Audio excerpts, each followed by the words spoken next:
Have you ever felt like you're the only one putting in the effort in a relationship? Like you're constantly paddling a canoe upstream, all by yourself, while the other person is just enjoying the ride? Maybe even poking holes in the bottom.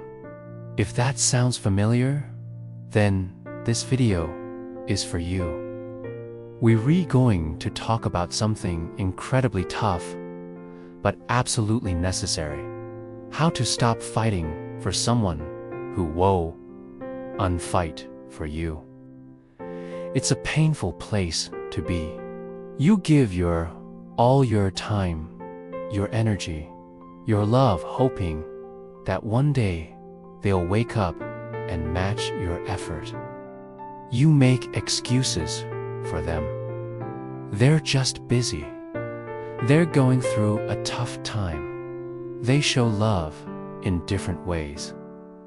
And while some of that might be true sometimes, there is a difference between a partner having an off week and a partner who consistently lets you do all the heavy lifting. Think about it like a tennis match. A healthy relationship is a rally.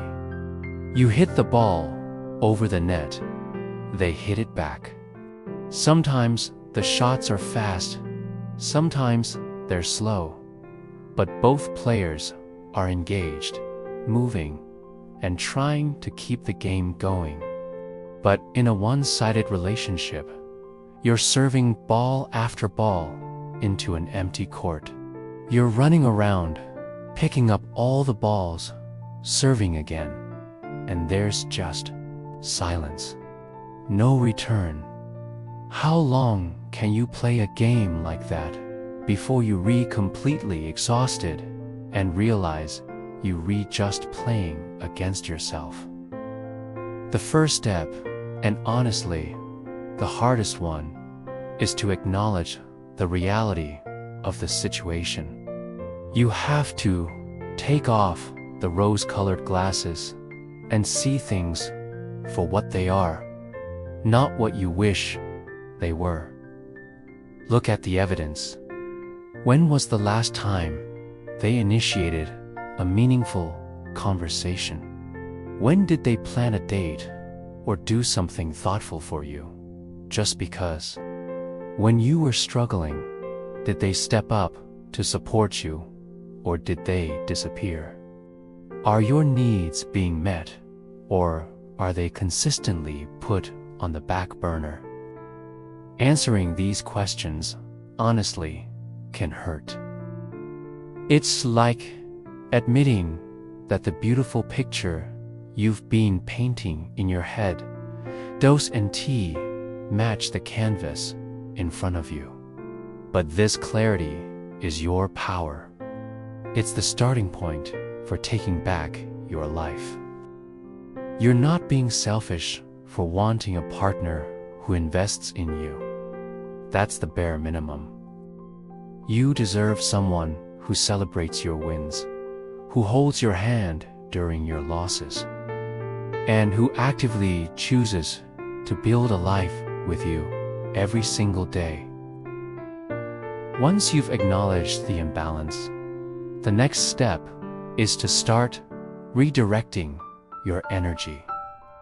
All that effort you've been pouring into them, it's time to pour it back into yourself. This is where the magic happens. What have you been neglecting while you were so focused on them? Maybe it's a hobby you used to love, like painting, hiking, or playing an instrument. Maybe it's your friendships that have been gathering dust. Call up that friend you keep meaning to see. Join that book club or that gym you've been thinking about.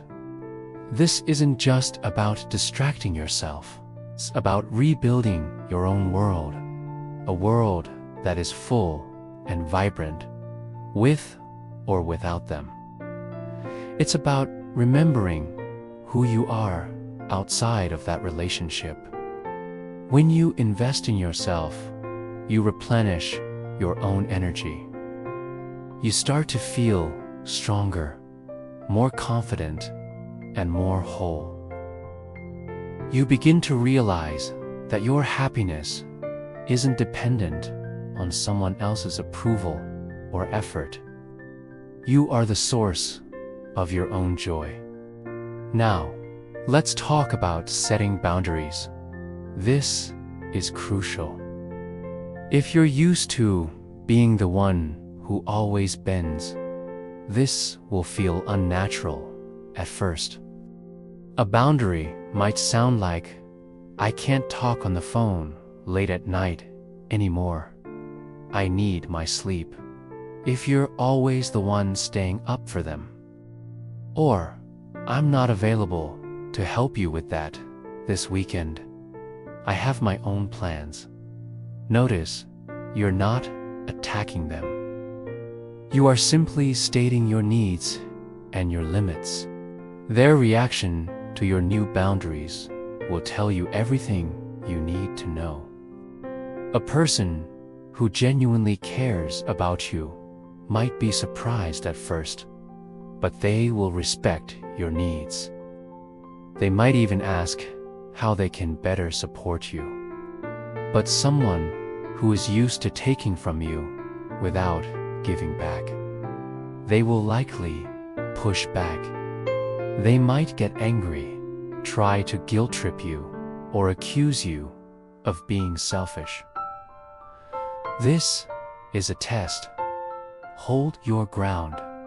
Their resistance is proof that the one-sided dynamic is what they preferred, and it confirms that you're making the right decision to pull back. It's also important to grieve. Yes, grieve. You're losing something. You're losing the future you imagined with this person. You're losing the hope you held on to for so long. It's okay to be sad. It's okay to be angry. Let yourself feel those emotions. Write them down. Talk to a trusted friend or a therapist, or just cry it out. Trying to suppress these feelings will only make them linger longer. Grieving is the process of letting go, and it's a necessary part of healing. You have to feel it to heal it. Remember, you can't force someone to see your worth. You can't make them fight for you. True love and partnership are freely given, not begged for. Think of your love and energy as precious resources. Would you keep depositing money into a bank account that someone else keeps emptying without ever making a deposit of their own? Of course not. So why do it with your heart? As you continue on this journey of reclaiming your energy, you'll notice a shift. The anxiety of waiting for their text will fade. The ache of feeling unseen will lessen. In its place, a sense of peace will start to grow. A quiet confidence. You'll start to enjoy your own company more. You'll laugh more freely with your friends. You'll find joy in your own accomplishments. This process is not a straight line. There will be days when you feel lonely and tempted to go back to the old dynamic because it's familiar. On those days, be extra kind to yourself. Remind yourself why you started this. Reread the list of times you felt let down. Call a friend who supports your decision. Remember that a moment of loneliness is better than a lifetime of feeling alone within a relationship. Ultimately, stopping the fight for someone else is the beginning of fighting for yourself. And you are the one person who is worth fighting for every single time. You are worthy of a love that is a partnership, not a struggle. A love that feels like coming home, not like a constant battle. By letting go of what is draining you, you create space for what will fulfill you. You open the door for someone who will not only fight for you, but will stand and fight alongside you. And most importantly, you learn to be the hero of your own story. Thank you so much for watching. If this resonated with you, please consider liking this video and subscribing for more content on building healthy relationships and a happy life. Remember to be kind to yourself. You've got this. See you in the next one.